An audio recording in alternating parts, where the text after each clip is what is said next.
Hi hello welcome to my channel అండి శాంతి vlogs అండి. ఎలా ఉన్నారు, బాగున్నారా? నేను చాలా బాగున్నాను. ఈరోజు ఎంతో టేస్టీ అయిన పచ్చిరొయ్యలు గోంగూర అన్నది ఎలా ప్రిపేర్ చేసుకుంటామో చూద్దామండి. ముందుగా 3 పచ్చిమిరకాయలు 2 ఉల్లిపాయలు చాప్ చేసుకుని పక్కన పెట్టుకున్నాను. అలాగే ఉప్పు పసుపు వేసి రొయ్యలు ఈ విధంగా నీట్గా కడిగేసి ఉంచుకున్నానండి. అలాగే కొత్తిమీర కూడా సన్నగా చాప్ చేసేసుకున్నాను. చూడండి, ఈ విధంగా కడిగి పక్కన పెట్టేసుకున్నాను. ఇప్పుడు స్టవ్ వెలిగించేసి కళాయి పెట్టుకున్నానండి. కళాయి వేడెక్కగానే కూరకు తగినంత ఆయిల్ అన్నది వేసుకుంటాను. చూస్తున్నారుగా, మీరు కూడా తీసుకున్న క్వాంటిటీని బట్టి ఆయిల్ అన్నది వేసుకోవాలండి.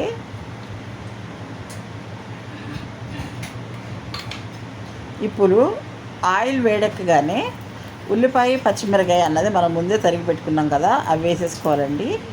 ఈ ఆయిల్లో 1 నిమిషం ఉల్లిపాయ పచ్చిమిరకాయ వేగిన తర్వాత అల్లం వెల్లుల్లి పేస్ట్ అన్నది కూడా 1 స్పూన్ యాడ్ చేసేసుకుందామండి. చూడండి, ఈ విధంగా వేసేసుకున్న తర్వాత దీన్ని గరిటతో చక్కగా ఫ్రై అవ్వనివ్వాలి.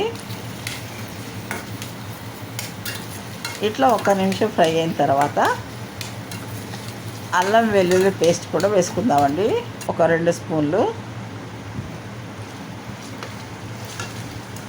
చూస్తున్నారుగా, అల్లం వెల్లుల్లి పేస్ట్ కూడా ఈ విధంగా పచ్చివాసన పోయేటట్టుగా ఫ్రై అవ్వనివ్వాలి. తర్వాత మనం కడిగి పెట్టుకున్న రొయ్యల్ని ఈ విధంగా యాడ్ చేసేసుకుందామండి. ఈ రొయ్యలు వేసేసుకున్న తర్వాత కూరకు తగినంత సాల్టు అలాగే పసుపు కూడా యాడ్ చేసుకుందాము.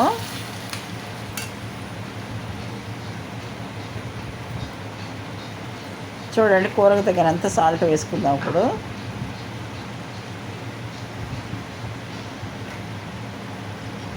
అలాగే పసుపు కూడానండి.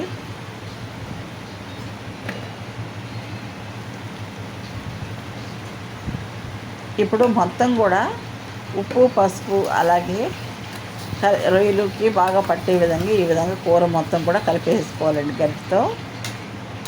ఇప్పుడు మూత పెట్టేసి 10 నిమిషాల పాటు ఉడకనివ్వాలి. తర్వాత ఈ విధంగా చూసారు కదా, మూత తీసిన తర్వాత ఈ విధంగా వాటర్ అనేది మనకి బయటకు వస్తుంది. ఇప్పుడు కూరకు తగినంత కారం అనేది యాడ్ చేసుకుందామండి. ఇప్పుడు ఆ కారం బాగా కలిసే విధంగా కూరకి ఇట్లా కలిపేసుకోవాలి. పక్కన స్టవ్ వెలిగించేసుకొని 3 పచ్చిమిరకాయలు అలాగే గోంగూర, తగినంత ఉప్పు, తగినంత కారం కూడా వేసుకోవాలి. అలాగే ఆయిల్ వేసుకోవాలండి. చింతపండు కూడా పెట్టుకోవాలి, కొంచెం ఊరికి ఒక రెబ్బంత పెట్టుకోవాలి. తగినంత ఆయిల్ వేసుకోవాలి.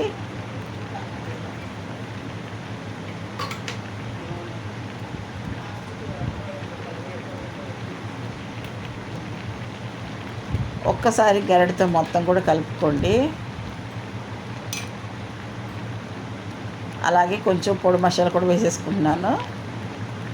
ఇప్పుడు మొత్తం కూడా కలిపేసి ఈ కూరని అలా ఉడకనిస్తూ ఉండాలండి పక్కన. ఈ లోపల మనం మూత పెట్టి కూరను ఉడికించుకుంటున్నాం కదా, ఆ దాంట్లో కూడా కొంచెం పొడి మసాలా వేసుకుందాము. ఆ వాటర్ మొత్తం కూడా ఇంకిపోవాలండి. చూస్తారు కదా, 2 పొయ్యిల మీద 2 ఉడుకుతున్నాయి కదా. ఇప్పుడు ఈ వాటర్ మొత్తం కూడా కొంచెం ఇంకిపోయిన తర్వాత మనం గోంగూరని దీంట్లో కలిపేసుకోవాలండి. ఆల్రెడీ గోంగూర కూర అనేది పక్కన ఉడికిపోయి ఉంది కదా, కొంచెం కొత్తిమీర వేసుకున్నామండి. గోంగూర కూరలోకి ఎక్కువ కొత్తిమీర వేయాల్సిన అవసరం లేదండి, ఎందుకంటే గోంగూర ఉంటుంది కాబట్టి కొత్తిమీర అంత అవసరం ఉండదు. కొద్దిగా వేసుకుందాము. చూసారు కదా, ఇంకిపోయింది కదండి వాటర్ మొత్తం కూడా. ఇలాంటి టైంలో ఇంకొంచెం ఒక 2 నిమిషాలు ఉడికిన తర్వాత ఇట్లా కలుపుకున్నాక 2 నిమిషాలు ఉడికిపోయిన తర్వాత గోంగూరని దీంట్లో వేసేసుకుందాము. ఆ గోంగూర కూరని ఈ రొయ్యల్లో కూరలోకి కలపగానే కూర మనకి ప్రిపేర్ అయినట్టేనండి. చూసారు కదా, అంతేనండి.